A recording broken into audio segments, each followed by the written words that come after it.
আমি আপনি আমাদের জীবনের সবচেয়ে বড় সম্পদ তাওহীদ, সবচেয়ে বড় সম্পদ ঈমান। একই জিনিস, ঈমান, ইসলাম, তাওহীদ।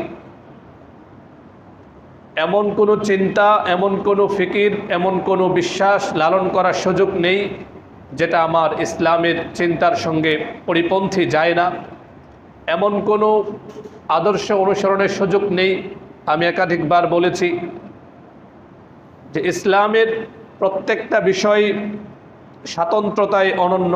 এখানে একই সঙ্গে এখান থেকে একটু আরেকখান থেকে একটু আনার প্রয়োজন নেই। কিয়ামত পর্যন্ত ইসলাম মানব জাতির জন্য আল্লাহর পক্ষ থেকে নির্ধারিত। এটা চিরকালীন, এমন না যে নির্দিষ্ট কোনো একটা গণ্ডির মধ্যে থাকবে। রাসূলুল্লাহ সাল্লাল্লাহু আলাইহি ওয়াসাল্লাম পৃথিবীতে আসার আগে যত নবীরা এসেছেন, প্রত্যেক নবীর যে আনিত দিন, ধর্ম একটা গোষ্ঠীর জন্যে একটা সময়ের মধ্যে তারা সীমাবদ্ধ ছিলেন। তো কিয়ামত পর্যন্ত আগত রাসূলুল্লাহ সাল্লাল্লাহু আলাইহি ওয়াসাল্লামের উম্মতের জন্যে দ্বিতীয় কোনো পন্থা অবলম্বনের সুযোগ নেই।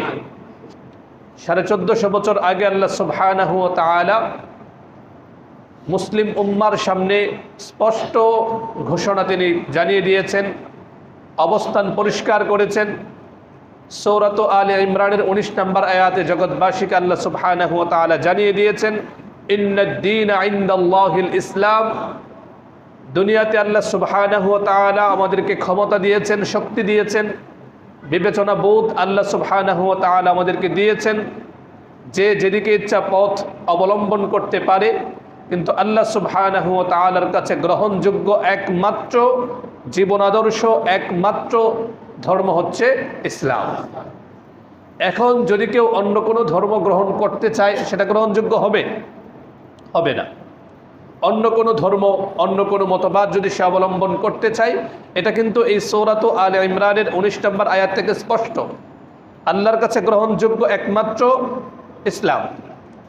এখান থেকে বুঝে আসে যে অন্য কিছু গ্রহণযোগ্য হবে না। এরপরেও আলাদাভাবে স্বতন্ত্র আয়াত নাজিল করে রব্বে করিম আল্লাহ সুবহানাহু ওয়া তাআলা জগৎবাসীকে জানিয়ে দিয়েছেন, যদি কেউ ইসলাম ছাড়া অন্য কোনো মতবাদকে গ্রহণ করে এর মাধ্যমে ইহকালীন পরকালীন সফলতা অর্জনের চেষ্টা প্রয়াস সে পায়, সেটা আল্লাহ সুবহানাহু ওয়া তাআলার কাছে গ্রহণযোগ্য হবে না। এটাও সূরাত আলে ইমরানের 85 নম্বর আয়াতে আল্লাহ বলেন, ওয়ামান ইয়াবতাগি গায়রাল ইসলামি দীনা ফালান ইউকবালা মিনহু। ইসলাম ছাড়া, দ্বীন ও ইসলামের বাইরে যদি অন্য কেউ কোনো কিছু তালাশ করে, জীবনের সফলতার পথ খোঁজার চেষ্টা করে, ইসলাম ছাড়া অন্য কোনো দিকে যদি সে পা বাড়ায়, দুনিয়াতে আল্লাহ সুবহানাহু ওয়া তাআলা সঙ্গে সঙ্গে তাকে ধরবেন না। আল্লাহ তাকে সুযোগ দিয়েছেন, বর্ষির মাছের মতো যে আল্লাহ ছেড়ে দিয়েছেন, যাও যেদিকে ইচ্ছে যেতে পারো। কিন্তু পরিণামে আল্লাহ সুবহানাহু ওয়া তাআলার কাছে সে কোনো গ্রহণযোগ্যতা পাবে না। আল্লাহ সুবহানাহু ওয়া তাআলা তার অনুসৃত যে পন্থা, সেটাকে আল্লাহ গ্রহণ করবেন না। আল্লাহ বলেন, ওয়া হুয়া ফিল আখিরাতি মিনাল খাসিরিন। দুনিয়াতে হয়তোবা মানুষ তাকে সাকসেসফুল বলতে পারে, সফল হয়ে গিয়েছে, অনেক মর্যাদায় উন্নীত হয়েছে, কিন্তু ইসলাম ভিন্ন অন্য পথ অবলম্বন করার কারণে দুনিয়াতে মানুষের পক্ষ থেকে প্রশংসা পেলেও আখেরাতে নিঃসন্দেহে সে ক্ষতিগ্রস্ত, নিঃসন্দেহে সে ব্যর্থ হয়ে যাবে, এতে কোনো সন্দেহ নেই। আমরা সকলে বলি নাউযু বিল্লাহি মিন যালিক। তো সব সময় অন্তরে জাগরুক রাখতে হবে। দেখুন, ছোট্ট জীবন, আমাদের চিন্তা চেতনার ফাঁক ফোকর দিয়ে শয়তান অনেকভাবে আমাদেরকে বিভ্রান্ত করার সর্বাত্মক সে ষড়যন্ত্র করে যাচ্ছে। এমন কোনো চিন্তা, এমন কোনো চেতনা লালন করার সুযোগ নেই যার মাধ্যমে নামাজ, রোজা, বাহ্যত আমলগুলো বাতিল হয়ে যায়, এমন যেন কখনো না হয়। কারণ আল্লাহ পাক রব্বুল আলামিন কোরআনুল কারীমে সুস্পষ্টভাবে জানিয়ে দিয়েছেন যে যদি কখনো আমাদের চিন্তায়, চেতনায়, আমাদের বিশ্বাসে ইসলাম বহির্ভূত কোনো বিষয় চলে আসে, সহজ কথায় কুফরি, ইসলামের বিপরীত, তাওহীদের বিপরীত কুফরি যদি কখনো আমাদের চিন্তা চেতনায় চলে আসে, তাহলে আমাদের সকল আমল বরবাদ হয়ে যাবে। বলুন নাউজুবিল্লাহ। হাজার হাজার হাজার রাকাত নামাজ, লক্ষ কোটি টাকা দান সদকা সব বরবাদ হয়ে যাবে। আল্লাহ সুবহানাহু ওয়া তাআলা কোরআনুল কারীমের সূরাতুল মাঈদার ৫ম আয়াতে বলেন, ওয়া মান ইয়াকফুর বিল ঈমানি ফাকাদ হাবিতা আমালু। যে ব্যক্তি ঈমানের পরিবর্তে ঈমান গ্রহণ করার পরেও কুফরির দিকে চলে গেল, কুফরি বুঝে আসে এমন কোনো চিন্তা চেতনা সে লালন করলো, ফাকাদ হাবিতা আমালুহু, তার আমল বরবাদ হয়ে যাবে। নাউজুবিল্লাহ। এজন্য বারবার কথাগুলো বলি, খুব সতর্ক হয়ে থাকব। দুনিয়ার জিন্দেগি যেভাবে হোক আমাদের চলেই যাচ্ছে। আমরা যদি খালেস তাওহীদ, আল্লাহর প্রেম ভালোবাসা এবং একত্ববাদকে নিয়ে যদি আমরা কবরে যেতে পারি, কুফর শিরিক বিদআত থেকে বেঁচে আমরা যদি ঈমান নিয়ে কবরে যেতে পারি, আলহামদুলিল্লাহ, জীবন সফল, মানব জনম সফল হয়ে যাবে। পক্ষান্তরে যদি আল্লাহ না করুন ঈমান আমল নিয়ে আমরা যদি কুফর শিরিক থেকে শতভাগ বেঁচে যদি আমরা এটা দুর্গন্ধ যদি আমাদের মধ্যে চলে আসে আর এই অবস্থায় যদি দুনিয়া থেকে বিদায়ী হই, খাসিরাত দুনিয়া ওয়াল আখিরা, দুনিয়াও যাবে আখিরাতও যাবে। আল্লাহ আমাদের সকলকে হেফাজত করুন। আমরা সকলে বলি আমিন। মুহতারাম হাজিরিন, আজকে আমরা যে টপিকে কথা বলবো সেটা হচ্ছে আদর্শ রাষ্ট্র বিনির্মাণে নাগরিকদের দায়িত্ব ও ইসলামের নির্দেশনা। ইসলাম একজন ব্যক্তিকে সে তার জীবনটা কীভাবে সুন্দরভাবে কাটাবে এ বিষয়ে প্রত্যেকটা ক্ষেত্রে নির্দেশনা দেয়। আর আমরা সকলেই জানি মানুষ সমাজবদ্ধ হয়ে আমরা থাকি, বিচ্ছিন্ন কোনো দ্বীপের বাসিন্দা হয়ে থাকার সুযোগ আমাদের নেই। তো ব্যক্তি ব্যক্তি মিলে পরিবার, এরপরে সমাজ, সমাজে রাষ্ট্র। তো একজন নাগরিক হিসেবে আদর্শ রাষ্ট্র বিনির্মাণ যদি করতে হয়, নাগরিকরা যদি দায়িত্বশীল না হয়, যারা প্রশাসক, যারা দেশ শাসন করে, তারা যতই উদ্যোগ গ্রহণ করুক না কেন, যতই পদক্ষেপ গ্রহণ করুক না কেন, নাগরিকরা যদি সচেতন না হয় তাহলে ওই জাতীয় উদ্যোগগুলো কি কোনো বাস্তবতা পাবে না। তো আমরা কোরআন এবং সুন্নাহর আলোকে, কিছু আয়াত এবং হাদিসের আলোকে মৌলিক কিছু নির্দেশনা যেগুলো আমাদের যাপিত জীবনের সঙ্গে খুবই প্রয়োজনীয়।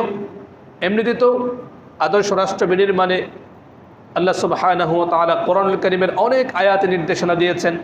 রাসূলুল্লাহ সাল্লাল্লাহু আলাইহি ওয়াসাল্লাম হাদিসে আমাদেরকে নির্দেশনা দিয়েছেন। ওখান থেকে বাছাই করে বেশ কয়েকটি নির্দেশনা যে আদর্শ রাষ্ট্রটা কীভাবে গঠিত হবে, এজন্যে আমাদের করণীয়টা কী। প্রশাসকরা অনেক চেষ্টা করলেন আর আমরা আমাদের জায়গা থেকে কোনো পরিশ্রম করলাম না, নিজেদেরকে গড়লাম না, কোনো দায়িত্ব কর্তব্য পালন করলাম না, তাহলে সমাজ কখনো সুন্দর হবে না, রাষ্ট্র কখনো আদর্শ রাষ্ট্রে পরিণত হবে না। একের পর এক ঝামেলা সংকট চলতেই থাকবে। সেজন্যে আজকের টপিক হচ্ছে যে আদর্শ রাষ্ট্র বিনির্মাণে নাগরিকদের কর্তব্য এবং ইসলামের নির্দেশনা। খুব বাছাই করে মৌলিক কয়েকটা নির্দেশনা, 6টা নির্দেশনা আমরা জানবো ইনশাআল্লাহ। আল্লাহ তাআলা যেন আমাদের সকলকে এই প্রত্যেকটা নির্দেশনার উপর আমল করে আমরা যেন আদর্শ রাষ্ট্র বিনির্মাণে অংশীদার হতে পারি, আপন জায়গা থেকে আমরা যেন সমাজের অবস্থানটাকে সুন্দর করতে পারি, সর্বোপরি আমরা যেন প্রশান্তির সাথে জীবন যাপন করে আল্লাহর হুকুম পালন করে আমরা যেন আমাদের দুনিয়ার জীবনটা কাটাতে পারি। আল্লাহ সুবহানাহু ওয়া তাআলা আমাদের সকলকে তৌফিক দান করুন। আমরা সকলে বলি আমিন।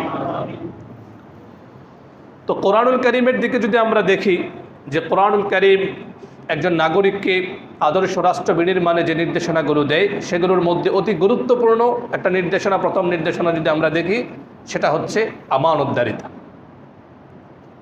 আমানতকে তার আপন জায়গায় পৌঁছে দেয়া। আমানত মানে কি, এটা অনেক বিস্তৃত এবং ব্যাপক একটা বিষয়। এটা এমন না যে শুধুমাত্র আমার কাছে কেউ 5,000 টাকা রাখলো, এই 5,000 টাকাকে আমি নির্ধারিত সময়ে প্রাপকের কাছে পৌঁছে দিলাম, যে আমার কাছে আমানত রাখলো তার কাছে পৌঁছে দিলাম, শুধু এর মধ্যেই সীমাবদ্ধ না। আমানত অনেক ব্যাপক বিস্তৃত একটা বিষয়। যে যে কাজ করছি, যে যে অবস্থানে আছি, যার যে যোগ্যতা, এটা আল্লাহ সুবহানাহু ওয়া তাআলার পক্ষ থেকে আমানত। আমি একটা রাষ্ট্রীয় দায়িত্ব পেয়েছি, আমি একটা মন্ত্রণালয়ের দায়িত্বে আছি, এই পুরো মন্ত্রণালয়টা আল্লাহর পক্ষ থেকে আমার উপর আমানত। এই মন্ত্রণালয়ের অধীনে যতগুলো কাজ আছে প্রত্যেকটা কাজকে যথার্থভাবে আমাকে আঞ্জাম দিতে হবে, প্রত্যেকের হক প্রত্যেকের কাছে পৌঁছে দিতে হবে। এভাবে জীবনের প্রত্যেকটা ক্ষেত্রে আমানতদারি। তো আল্লাহ সুবহানাহু ওয়া তাআলা একটা আদর্শ রাষ্ট্র বিনির্মাণে মানব জাতিকে, নাগরিকদেরকে যে নির্দেশনা দিচ্ছেন, সূরাতু আন-নিসা, চতুর্থ সূরা সূরাতুন নিসার 58 নম্বর আয়াত আল্লাহ সুবহানাহু ওয়া তাআলা বলেন, ইন্নাল্লাহা ইয়া'মুরুকুম আন তু'আদ্দুল আমানাতি ইলা আহলিহা ওয়া ইযা হাকামতুম বাইনান নাস আন তাহকুমু বিল আদল।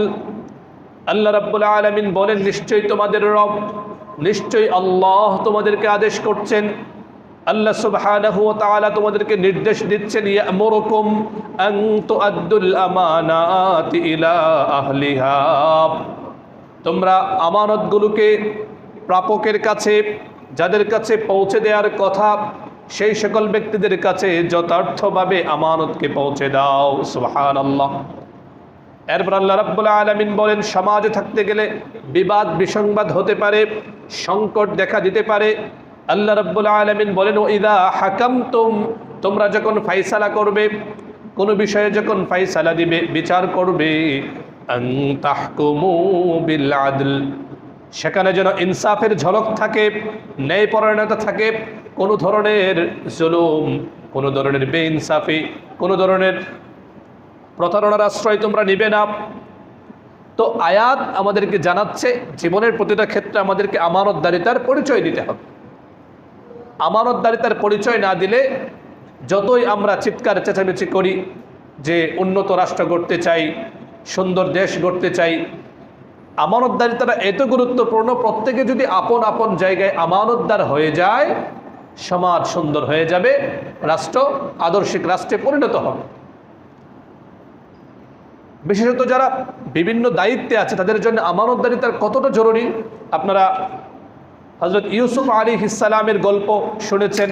ইউসুফ আলাইহিস সালামের যে ঘটনা আল্লাহ সুবহানাহু ওয়া তাআলা কোরআনুল কারীমে এনেছেন, যেটাকে আল্লাহ সুবহানাহু ওয়া তাআলা নিজেই নাম দিয়েছেন আহসানুল কাসাস, শ্রেষ্ঠ এটা ঘটনা, উত্তম ঘটনা, সর্বোত্তম ঘটনা। তো সেখানে হযরত ইউসুফ আলাইহিস সালামের গল্পের একটা পর্যায়ে আছে, তিনি কারাগার থেকে বের হয়ে দায়িত্বে আসীন হচ্ছিলেন। তো তিনি নিজের উপর সর্বোচ্চ আত্মবিশ্বাসী ছিলেন। তো তিনি তখন এক পর্যায়ে বাদশাকে বলেছিলেন যে ক্বালা ইজআলনি আলা খাযাইনিল আরদ, 13 নম্বর সূরা সূরাত ইউসুফের 55 নম্বর আয়াত আল্লাহ সুবহানাহু ওয়া তাআলা হযরত ইউসুফ আলাইহিস সালামের কথাটাকে উদ্ধৃত করেছেন। তিনি বলেন, ক্বালা জাআলনি আলা খাযাইনিল আরদ, যে বাদশাহ আপনি আমাকে অর্থ মন্ত্রণালয়ের দায়িত্ব দিন, আমি অর্থ মন্ত্রণালয়টাকে দেখব, এটাকে আমি সুন্দরভাবে পরিচালনা করব, আপনি এই দায়িত্বটা আমাকে দিন। কেন? কারণ আমি আমার নিজের ব্যাপারে শতভাগ আত্মবিশ্বাসী যে ইন্নী হাফিজুন আলিম, নিশ্চয়ই আমি হাফিজ মানে সংরক্ষক, আমি আমানতদার, আমি কখনো কারো আমানত নষ্ট করব না। আর আপনারা জানেন যে একটা দেশের অর্থনীতি যত মজবুত হয়, এখানে যত স্বচ্ছতার পরিচয় দেওয়া হয়, সে দেশটা অটোমেটিকলি ধীরে ধীরে সে স্বচ্ছতায় অনন্য উচ্চতায় পৌঁছে যায়। সারা পৃথিবীতেও যে সকল দেশ অনন্য উচ্চতায় পৌঁছে যাচ্ছে, তারা অর্থনীতিকে স্বচ্ছ রাখার সর্বাত্মক চেষ্টা তারা করে। তো এখান থেকে যারা ইসলামিক স্কলার তারা বলেন যে রাষ্ট্র পরিচালনায় আমানতদারিতাটা কত গুরুত্বপূর্ণ। হাজার হাজার বছর আগে হযরত ইউসুফ আলাইহিস সালামের গল্প এখানে এনে, ইউসুফ আলাইহিস সালামের কথাকে এখানে কোট করে আমাদেরকে নির্দেশনা দেওয়া হচ্ছে যে রাষ্ট্র পরিচালনায় একটা আদর্শ রাষ্ট্র গড়ে তুলতে আমানতদারিতা এত গুরুত্বপূর্ণ। বিশেষ করে এখানে অর্থ মন্ত্রণালয়ের কথা বলা হয়েছে যে সর্বোচ্চ আমানতদারিতার পরিচয় দিতে হবে, জ্ঞান প্রজ্ঞার পরিচয় দিতে হবে, তাহলে সমাজ সুন্দর হবে। তো যদি আমরা আদর্শ সমাজ গড়ে তুলতে চাই, রাষ্ট্রীয় পর্যায়ে যেমন আমানতদারিতা জরুরি, ব্যক্তি পর্যায়েও আমানতদারিতা জরুরি। প্রত্যেক ব্যক্তি আমরা প্রত্যেকে আপন আপন জায়গায় আমরা কিছু না কিছু দায়িত্ব আমরা পালন করি। যে যে অবস্থানে আছি ওই দায়িত্বটাকে সুন্দরভাবে আমরা পালন করার চেষ্টা করব। আগেও বলেছি যে ব্যক্তি থেকে ব্যক্তি মিলেই তো সমাজ, সমাজে একাধিক সমাজ মিলে রাষ্ট্র। তো সেই হিসেবে আমরা আমানতদারিতার ব্যাপারে সর্বোচ্চ গুরুত্ব আরোপ করব। রাসূলুল্লাহ সাল্লাল্লাহু আলাইহি ওয়াসাল্লাম তার সিরাতের মধ্যে আমানতদারিতার এত চমৎকার শিক্ষা তিনি আমাদের জন্য রেখে গিয়েছেন, যেগুলো পড়লে অবাক হতে হয়।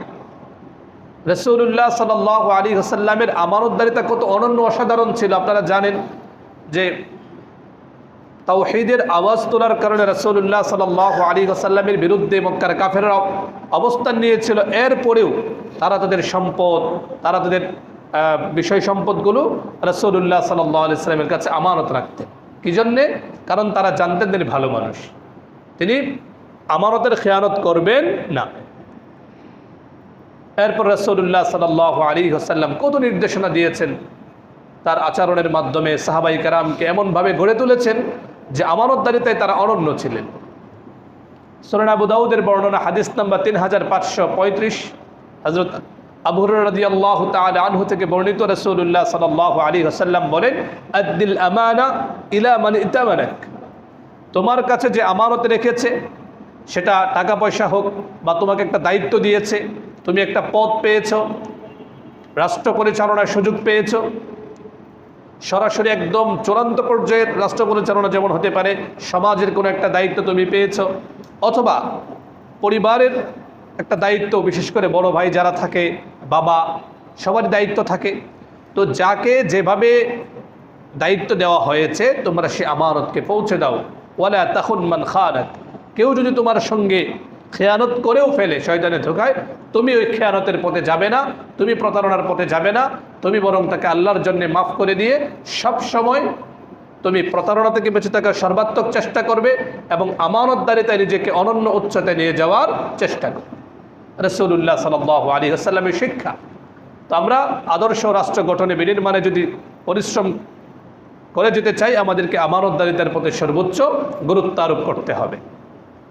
দ্বিতীয় যে বিষয়গুলো জানা আমাদের এরপরে স্মরণ করিয়ে দেয়া, যে আদর্শ রাষ্ট্র বিনির্মাণে আমাদেরকে দুর্নীতি থেকে সর্বাত্মক বেঁচে থাকার চেষ্টা করতে হবে। এই দুর্নীতি একটা সমাজকে একেবারে ধ্বংস করে দেয়। দুর্নীতি ব্যক্তি, সমাজ, রাষ্ট্র সর্বত্র মানুষের মধ্যে বৈষম্য, মানুষের মধ্যে মানসিক অস্থিরতা, সব ক্ষেত্রে জুলুম নিপীড়নকে এত ভয়াবহ রূপে বাড়িয়ে দেয় যেটা বলার মতো না। কোরআনুল কারিমে এবং রাসূলুল্লাহ সাল্লাল্লাহু আলাইহি ওয়াসাল্লাম হাদিসের মধ্যে দুর্নীতি থেকে বেঁচে থাকার সর্বাত্মক নির্দেশনা আমাদেরকে দিয়েছেন। একজন মুসলমান যে আল্লাহ সুবহানাহু ওয়া তাআলার প্রতি বিশ্বাস রাখে, ইসলামকে প্র্যাকটিক্যালি মানার চেষ্টা করে, সে কখনো দুর্নীতির দিকে ধাবিত হতে পারে না। একজন মানুষ দুর্নীতিতে কখন জড়ায়? যখন তার কাছে দুনিয়ার লোভ লালসা, দুনিয়াটাই তার কাছে বড় হয়ে দাঁড়ায়। সাহাবায়ে কেরামের জিন্দেগি যদি আমরা দেখি, সাহাবায়ে কেরাম কোনো দায়িত্ব পাওয়ার পরে, কোনো পদে যাওয়ার পরে তাদের অবস্থা এমন হতো যে আগে যদি স্বাস্থ্যবান থাকতেন, এই পদের ভয়ে কোন দিক দিয়ে জানি দুর্নীতি হয়ে যাচ্ছে, কোথায় জানি কোন সমস্যা হয়ে যাচ্ছে, সব সময় চৌকান্না থাকতে থাকতে তাদের শরীরের মধ্যে এটা প্রভাব পড়ত। অনেক সাহাবী, অনেক তাবেঈন যারা দায়িত্বশীল ছিলেন, রাষ্ট্র পরিচালনা করেছেন, তাদের অবস্থা এমন যে ইন্তেকালের পরে তাদের যখন গোসল দেওয়া হয়েছে, শরীর একদম শুকিয়ে কেমন যেন কাঠ হয়ে গিয়েছে। আপনারা জানেন হযরত ওমর ইবনে আব্দুল আজিজ রাহিমাহুল্লাহ, যাকে পঞ্চম খলিফায়ে রাশেদ বলা হতো, 2.5 বছর রাষ্ট্র পরিচালনার, ইসলামী খেলাফত পরিচালনার সুযোগ তিনি পেয়েছিলেন। খুব শৌখিন যুবক ছিলেন, তার লাইফস্টাইল ছিল অনন্য, কিন্তু যখনই তিনি দায়িত্বপ্রাপ্ত হলেন নিজেকে এমনভাবে গুটিয়ে নিলেন এবং এমনভাবে রাষ্ট্র পরিচালনা আত্মনিয়োগ করলেন, সব দিক থেকে খেয়াল করতেন। অবশেষে নিজের শরীরের দিকে খেয়াল করার মতো এরকম সুযোগ তার হচ্ছিল না। মুসলিম উম্মাকে নিয়ে তো ভাবতেন, ওনার ইন্তেকালের পরে তার শরীরের অবস্থা এমন হয়ে গিয়েছিল যেন শরীরে কোনো গোশতই ছিল না। এভাবে মুসলিম উম্মার শাসক যারা ছিলেন, ন্যায়পরায়ণ শাসক যারা ছিলেন, তারা এভাবে নিজেদেরকে বিলিয়ে দিয়েছেন আল্লাহর জমিনে আল্লাহর দিনকে বিজয়ী করার জন্য। এর বিপরীত দৃশ্য তো আমাদের সামনে পরিষ্কার।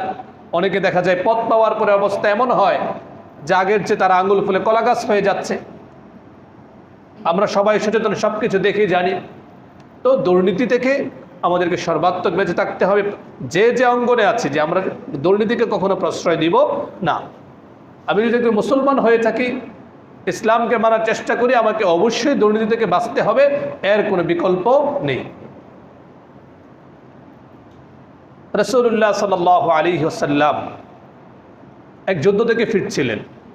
দেখুন, যদি কেউ প্রতারণা করে, দুর্নীতি করে, কোনো সম্পদ বিনষ্ট করে ফেলে, কি ভয়াবহ পরিণতি হবে। হাদিসের বিখ্যাত কিতাবগুলোতে ঘটনাটা এসেছে। এক গোলাম রাসূলুল্লাহ সাল্লাল্লাহু আলাইহি ওয়াসাল্লামের সাথে থাকতো।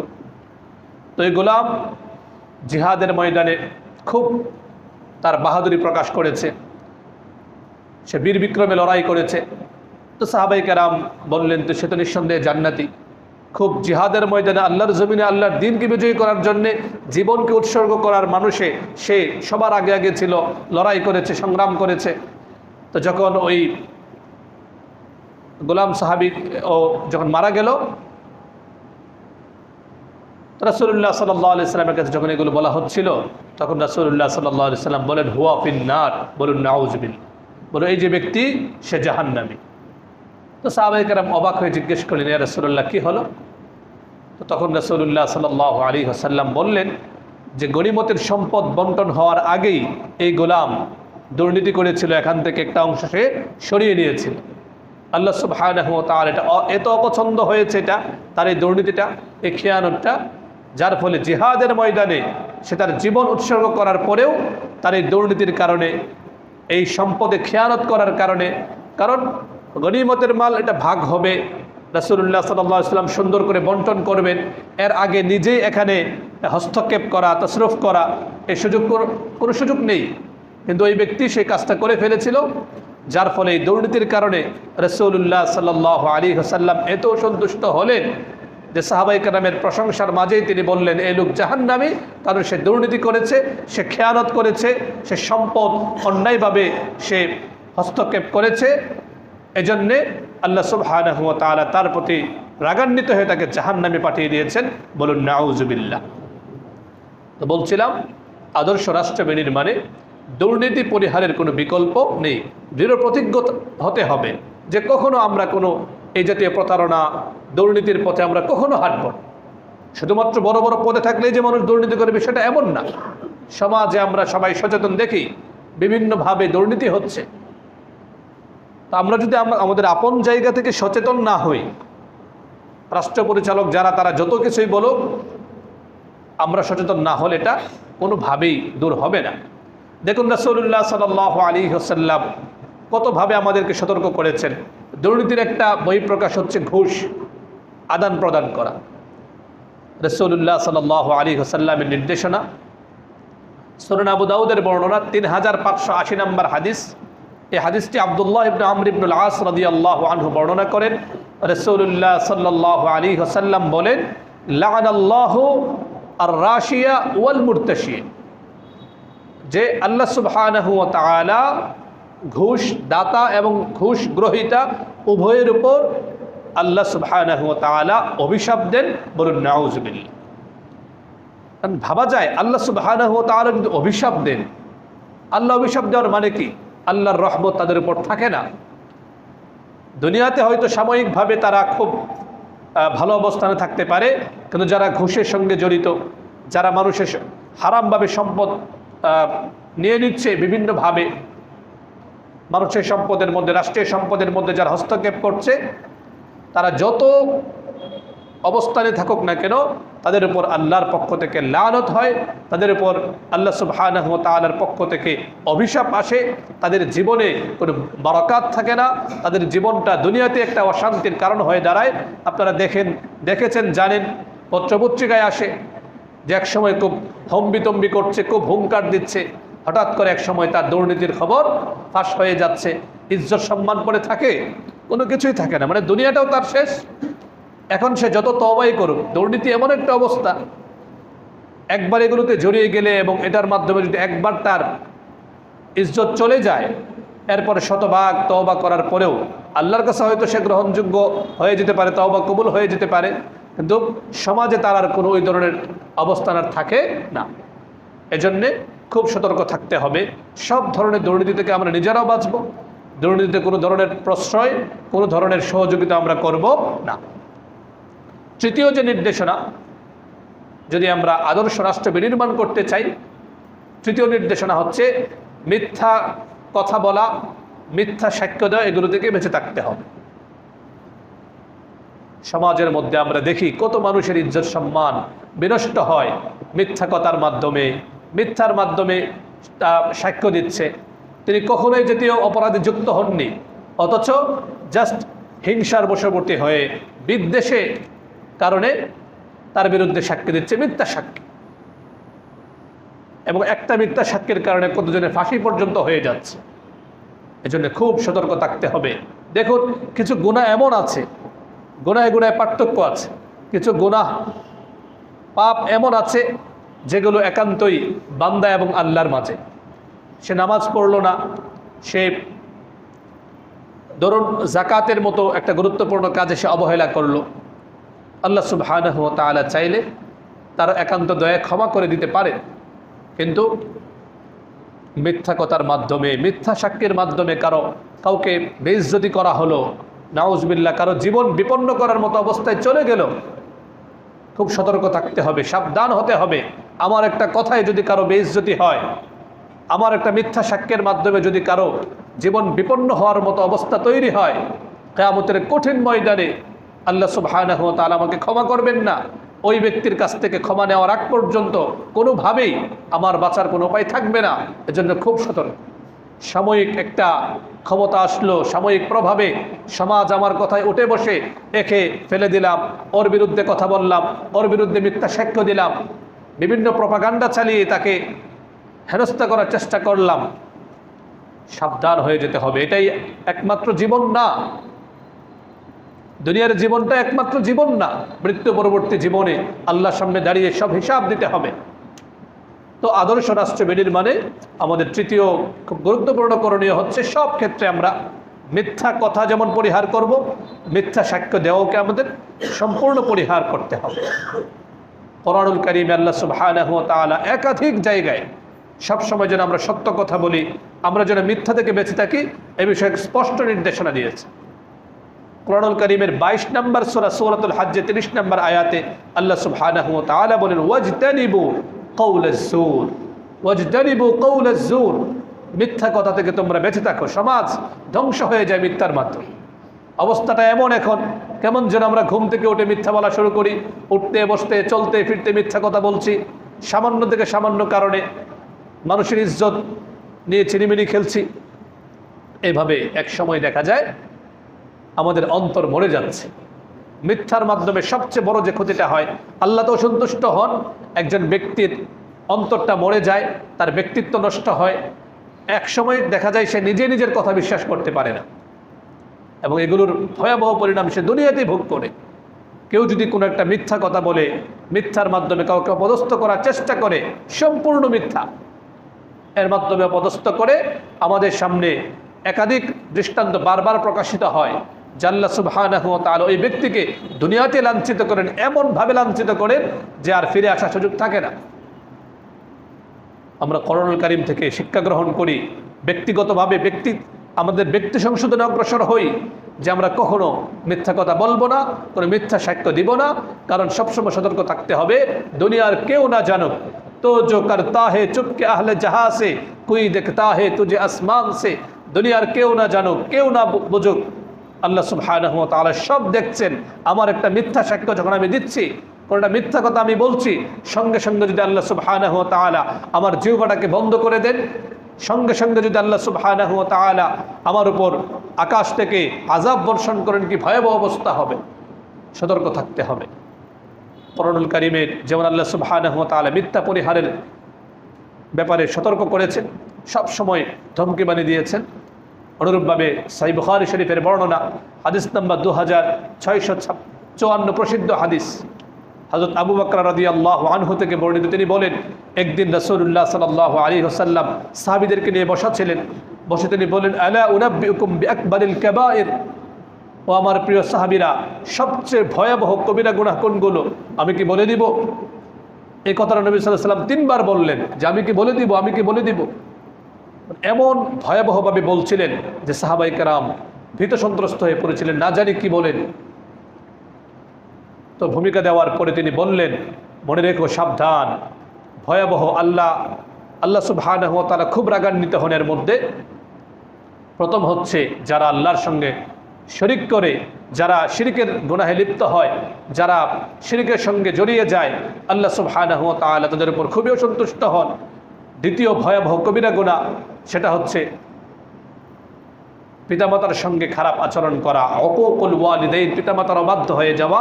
তৃতীয় ভয়াবহ কবিরা গুনাহ হচ্ছে কাউলুজ জুর, মিথ্যা কথা বলা, মিথ্যা সাক্ষ্য দেওয়া, মানুষকে অপমান অপদস্থ করার জন্য মানুষের নামে মিথ্যা কথা বলা। তো আদর্শ রাষ্ট্র গঠনে আমাদের তৃতীয় করণীয় হচ্ছে সব ধরনের মিথ্যা কথা, মিথ্যা আচরণ, সব ধরনের মিথ্যা সাক্ষ্য থেকে আমাদেরকে বেঁচে থাকতে হবে। চতুর্থ করণীয় হচ্ছে যেটা একদম সমাজকে ধ্বংস করে দিচ্ছে, সেটা হলো সব ধরনের গুজব, সব ধরনের মিথ্যা সংবাদ। একটা হচ্ছে সুস্পষ্টভাবে আমি জানি মিথ্যা, আরেকটা হচ্ছে হয়তো হতে পারে, এমন একটা সন্দেহে সংবাদ ছড়িয়ে দেওয়া থেকে আমাদেরকে সতর্ক থাকতে হবে। সঠিক সত্য সংবাদ আমাদেরকে প্রচার করতে হবে। বিষয়গুলো আমাদের সামনে পরিষ্কার। বিশেষ করে এখন সামাজিক যোগাযোগ মাধ্যমে এই পরিমাণ গুজব, এই পরিমাণে মিথ্যা কথা ছড়ানো হয়, মানুষের জীবনকে একেবারে বিষয়ে তোলা হয়। অথচ 1450 বছর আগে আল্লাহ সুবহানাহু ওয়া তাআলা মানব জাতিকে লক্ষ্য করে স্পষ্ট ভাষায় বলেছেন যে একটা সমাজ, একটা রাষ্ট্র সুন্দরভাবে চলার জন্য এই গুজব পরিহার এটা খুব গুরুত্বপূর্ণ একটা দিক, মানুষের জীবনকে একবারে অস্থির করে তোলে। আল্লাহ সুবহানাহু ওয়া তাআলা বলেন ওয়ালা তালবিসুল হাক্কা বিল বাতিল ওয়া তাকতুমুল হক ওয়া আনতুম তা'লামুন। সূরাতুল বাকারা 42 নম্বর আয়াতে বলেন যে সাবধান, তোমরা সত্যকে মিথ্যার সঙ্গে মিশ্রিত করবে না, সত্যকে গোপন করে রাখবে না, যা বলবে যথার্থভাবে বলবে। অনুরূপভাবে সূরাতুল হুজুরাত 49 নম্বর সূরা, সূরাতুল হুজুরাতের 6 আয়াতে আল্লাহ বলেন ইয়া আইয়ুহাল্লাযীনা আমানু ইন জাআকুম ফাসিকুম বিনাবা ফাতাবায়ানু আন তুসিবু কওমান বিজাহালা ফাতুসবিহু আলা মা ফাআলতুম নাদিমিন। মুমিনরা, তোমাদের কাছে যদি কোনো ফাসিক, কোনো মিথ্যুক কোনো সংবাদ নিয়ে আসে, সতর্ক হবে। শুনলাম আর বাস অনলাইনে শেয়ার করা শুরু করে দিলাম, এমন না। তা সংবাদ আসলো, আল্লাহ সুবহানাহু ওয়া তাআলা বলেন ফাতাবায়ানু, একটু এটাকে তথ্য তালাশ করো, যাচাই বাছাই করো, একটু বুঝো এটা কি বলার মতো কিনা, এটাকে হতে পারে কিনা। এরপরে যদি প্রচার যোগ্য মনে করো তাহলে প্রচার করবে, এছাড়া প্রচার করার দরকার নেই। আল্লাহ বলেন ফাতুসবিহু আলা মা ফাআলতুম নাদিমিন। আসলে একটা সংবাদ আর আপনি প্রচার করে দিলে এতে করে অনেক সময় সমাজের মধ্যে বিশৃঙ্খলা তৈরি হয়, ফিতনা তৈরি হয়, সমাজ একেবারে বিধ্বস্ত হয়ে যায়। আরেকটা প্রসিদ্ধ হাদিস আমাদের প্রায় সবারই জানা, সহিহ মুসলিম শরীফের 5ম হাদিস, হযরত আবু হুরায়রা রাদিয়াল্লাহু আনহু থেকে বর্ণিত। তিনি বলেন রাসূলুল্লাহ সাল্লাল্লাহু আলাইহি ওয়াসাল্লাম ইরশাদ করেন কাফা বিল মারই কাযিবান আন ইউহাদ্দিসা বিকুল্লি মা সামিআ। একজন মানুষ মিথ্যুক হওয়ার জন্য এটাই যথেষ্ট যে যা শুনলো বাস তাই বলে দিল। মানে কি, একটা কথা আমার কাছে এসেছে, এটাকে একটু ভাবতে হবে, এটা যথার্থ কিনা, এটা কি হওয়ার মতো কিনা, এটা ভাবতে হবে। এরপরে বলার মতো যা বলবো তো যথার্থভাবে বলবো, কিন্তু সব কথা তো সব জায়গায় বলার প্রয়োজন নেই, বিশৃঙ্খলা তৈরি হয়। এর জন্য খুব সতর্ক থাকতে হবে। সামান্য থেকে সামান্য কারণে সন্দেহে আমরা গুজব ছড়িয়ে দিই, এর ব্যাপারে ওর ব্যাপারে কথা বলে ফেলি, অথচ এতে করে তার জীবন একদম বিপন্ন হওয়ার মতো অবস্থা তৈরি হয়, জীবন ধ্বংস হয়ে যায়। অনেক সংসারের মধ্যে এমন অবস্থা তৈরি হয় জাস্ট গুজবের কারণে। রাত্রে 3টায় কান্নার আওয়াজ শোনা গিয়েছে, একবার গল্প বলেছিলাম আপনাদেরকে। এমন অনেক অবস্থা তৈরি হয়, বিভিন্ন কারণে হতে পারে। একজন এটাকে ধারণা করে এটা প্রচার শুরু করে দিল যে ওরা হয়তো স্বামী স্ত্রীর মধ্যে খুব মারামারি হয়ে গিয়েছে, অথচ মারামারি হয়নি, বাচ্চা কান্নাকাটি করেছে বা যে কোনো একটা সমস্যা হতে পারে। কিন্তু একজন আন্দাজ করে বা সম্পূর্ণ নিজের মতো করে একটা সংবাদ ছড়িয়ে দিল, এতে করে দেখা যায় ওই ব্যক্তির সামাজিক জীবন এত ভয়াবহ অবস্থায় চলে গিয়েছে, যেটা বলার মতো না। তো বলছিলাম, একটা আদর্শিক রাষ্ট্র যদি কেউ বিনির্মাণ করতে চায়, চতুর্থ নির্দেশনা যেটা কোরআন এবং সুন্নাহর আলোকে পাওয়া যায় সেটা হচ্ছে সব ধরনের গুজব থেকে বেঁচে থাকতে হবে, সত্য সঠিক সংবাদ প্রচার করতে হবে, সংবাদে কোনো ধরনের অস্বচ্ছতার সুযোগ নেই। বর্তমানে বিষয়গুলো আরও পরিষ্কার, তথ্য আদান প্রদান, সংবাদ প্রদান, খুব সতর্ক থাকতে হবে। এরপরে খুব সংক্ষেপে বলছি, পঞ্চম নির্দেশনা হচ্ছে সবসময় সতর্ক থাকতে হবে, বিশেষ করে প্রকৃত যে অপরাধী তার যথার্থ শাস্তি নিশ্চিত করতে হবে। একদিকে যেমন কারো উপর জুলুম করার সুযোগ নেই, খুব সন্দেহে বা কেউ একটা মিথ্যা সাক্ষ্য দিল আর তাড়াহুড়া করে তাকে তার উপর দণ্ডবিধি প্রয়োগ করা হলো, এটার সুযোগ যেমন নেই, অনুরূপভাবে প্রকৃত অপরাধী যে তার যথার্থ শাস্তি নিশ্চিত করতে হবে, রাষ্ট্র নিশ্চিত করবে। কোরআনুল কারীমের সূরাতুল বাকারার 179 নম্বর আয়াতে আল্লাহ সুবহানাহু ওয়া তাআলা এ বিষয়ক নির্দেশনা দিয়েছেন যে কিসাস, হত্যার বদলে হত্যা, যথার্থভাবে প্রকৃত অপরাধীকে যদি হত্যার বদলে হত্যা করা হয় তাহলে সমাজের মধ্যে শৃঙ্খলা তৈরি হবে। অন্যথায় ব্যাপকভাবে মারামারি কাটাকাটি এমন হবে মানুষের জীবন একেবারে মূল্যহীন হয়ে পড়বে। সব কিছুর মূল্য থাকলেও বর্তমানে দেখা যায় মানুষের জীবনের কোনো মূল্য নেই। সামান্য থেকে সামান্য কারণে মানুষকে মেরে ফেলছে, পত্রিকার পাতা খোলা যায় না, এই পরিমাণ খুনাখুনি সংবাদ। তো আদর্শ রাষ্ট্র বিনির্মাণে পঞ্চম যে করণীয়টা, সব ক্ষেত্রে ইনসাফের পরিচয় দিতে হবে এবং প্রকৃত যে অপরাধী তার যথার্থ শাস্তি নিশ্চিত করতে হবে। এখানে কোনো ধরনের পক্ষপাতিত্বের সুযোগ নেই। ইসলাম সবসময়, আমি প্রথম যে পয়েন্টটা বলেছিলাম যে আল্লাহ বলেন আন তাহকুমু বিল আদল ওয়া ইযা হাকামতুম বাইনান নাস আন তাহকুমু বিল আদল, মানুষের মাঝে যখন তোমরা ফায়সালা করবে, কোনো বিষয়ে যখন বিচার আচার করবে, ইনসাফের পরিচয় দিতে হবে। একদিকে কোনো ধরনের কারো প্রতি বিদ্বেষ রাখার সুযোগ নেই, যে কারোর প্রতি তোমার আগে থেকে রাগ আছে, ওই রাগ যেন তোমাদেরকে, আল্লাহ বলেন ওয়ালা ইয়াজরিমান্নাকুম শানাআনু কওমিন আলা আল্লা তা'দিলু, কারোর প্রতি তোমার যে রাগ সেটা যেন তোমাকে ইনসাফ পরিহারে তোমাকে প্ররোচিত না করে, ইনসাফের উপর অটল অবিচল থাকতে হবে। সর্বশেষ যেটা বলবো, আদর্শ রাষ্ট্র বিনির্মাণে যেটা খুবই গুরুত্বপূর্ণ সেটা হলো দূরত্ব কমিয়ে ঐক্যবদ্ধ থাকার চেষ্টা করতে হবে সর্বোচ্চ। সব সময় ঐক্যের পরিপন্থী কাজগুলো থেকে আমাদেরকে বেঁচে থাকতে হবে। ক্ষুদ্র গৌণ কিছু স্বার্থ এগুলো পরিহার করে সবাই কীভাবে ঐক্যবদ্ধ থাকা যায়। এই জন্য কিছুদিন আগে পুরো বাংলাদেশে আমরা দেখেছি যে সবাই ঐক্যবদ্ধ থাকার কারণে ডাকাতি জাতীয় বিভিন্ন ধরনের লুটতরাজ এগুলো অনেক জায়গায় পরিহার করা, এগুলো থেকে বেঁচে থাকা সহজ হয়ে গিয়েছে। কেন? সবাই আলহামদুলিল্লাহ আমরা এক হয়ে গিয়েছিলাম। রাতের বেলায় যখন মাইক থেকে আওয়াজ আসলো বা আমরা শুনলাম, সবাই এক হয়ে গেলাম। এভাবে জীবনের প্রত্যেকটা ক্ষেত্রে যদি আমরা একতার পরিচয় দিতে পারি, আমাদের জন্য সমাজে চলা, আদর্শ রাষ্ট্র বিনির্মাণ সহজ হয়ে যায়। তো ঐক্যবদ্ধ থাকতে হবে, দূরত্ব কমিয়ে আনতে হবে। কোরআনুল কারীমের সূরাত আলে ইমরানের 103 নম্বর আয়াতের প্রথম অংশে আল্লাহ সুবহানাহু ওয়া তাআলা বলেন ওয়াতাসিমু বিহাবলিল্লাহি জামিআ ওয়া লা তাফাররাকু, তোমরা সব ধরনের ঐক্য পরিপন্থী কাজ থেকে বেঁচে থাকো, সবসময় আল্লাহর রজ্জু কোরআনকে সুন্নাহকে মজবুতভাবে ধারণ করো এবং এর উপর ঐক্যবদ্ধ থাকার চেষ্টা করো, বিচ্ছিন্ন হয়ে যাবে না, আল্লাহর পক্ষ থেকে রহমত আসবে। একটা হাদিস বলে শেষ করে দিচ্ছি, মুয়াত্তা ইমাম মালিকের বর্ণনা। ইমাম মালিক রাহিমাহুল্লাহ তার মুয়াত্তায় হাদিসটি এনেছেন 1804 নম্বর হাদিস। হযরত আবু হুরায়রা রাদিয়াল্লাহু আনহু থেকে বর্ণিত, নবী সাল্লাল্লাহু আলাইহি ওয়াসাল্লাম বলেন ইন্নাল্লাহা ইয়ারদা লাকুম সালাসান ওয়া ইয়াসখাতু লাকুম সালাসান, আল্লাহ তোমাদের মধ্যে তিনটা জিনিসকে খুব পছন্দ করেন এবং তিনটা জিনিসকে খুবই অপছন্দ করেন। আল্লাহর পছন্দের তিনটা জিনিস কি? প্রথম জিনিস হচ্ছে ইয়ারদা লাকুম আন তা'বুদুহু, তোমরা এক আল্লাহর ইবাদত করবে, ওয়ালা তুশরিকু বিহি শাইআ, আল্লাহর সঙ্গে কোনো শরীক করবে না। দ্বিতীয় বিষয় হচ্ছে ওয়া আন তা'তাসিমু বিহাবলিল্লাহি জামিআ, সমাজে তোমরা ঐক্যবদ্ধ থাকবে, সামান্য গৌণ বিষয়গুলো থেকে তোমরা এগুলো পরিহার করে ঐক্যবদ্ধ থাকার চেষ্টা করবে, এটা আল্লাহ খুবই পছন্দ করেন। ওয়া আন তানাসাহু মান ওয়াল্লাহু আল্লাহু আমরাকুম, আল্লাহ সুবহানাহু ওয়া তাআলা যাদেরকে শাসন ক্ষমতা দেন এবং তারা যদি ইনসাফের উপর অটল অবিচল থাকে, সবসময় তাদের কল্যাণ কামনা করবে, এটা আল্লাহ সুবহানাহু ওয়া তাআলা খুব পছন্দ করেন।